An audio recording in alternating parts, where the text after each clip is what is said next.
Melanie cautiously held up a strand of barbed wire, which spanned a narrow gap in the hedge, to allow Q to pass underneath, and then carefully climbed over it herself.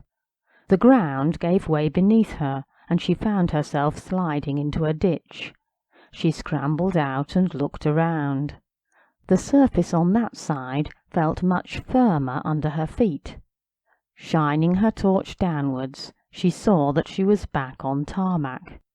Suddenly everything became much brighter as a vehicle approached with its headlights on full beam. Mel took hold of Q's collar and instructed her to sit while they both waited for the car to pass. It did not. Instead, it pulled up a few feet in front of them. The lights dimmed and became less dazzling. A uniformed figure got out from the driver's seat. "Hi, Tracy," Mel called out, recognizing Police Sergeant Tracy Burton. "What are you doing here?" "I was about to ask you the same thing. I'm looking for a place called Who Down Farmhouse. They've reported a car stolen, and it looks as if it's the same as the one that knocked down a pedestrian outside the Blackbird 3/4 of an hour ago, and the same as the one Louise found abandoned half an hour ago.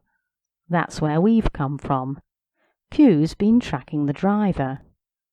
Q looked up at the sound of her name. Then she stood up and strained to move off. Clearly she still had a scent to follow and was keen to get back to work. "Okay, Q, track on," Mel commanded, releasing her collar but keeping her on a short leash. The dog led them confidently along the road a short distance, and then turned in at a driveway on their right. Mel ordered her to wait while the two police officers shone their torches around, looking for a name or house number to indicate where they were. The drive was flanked by two tall brick pillars, from which hung a pair of wrought iron gates, standing open. "There we are," Tracy said triumphantly, pointing up at a sign attached to one of the gate posts.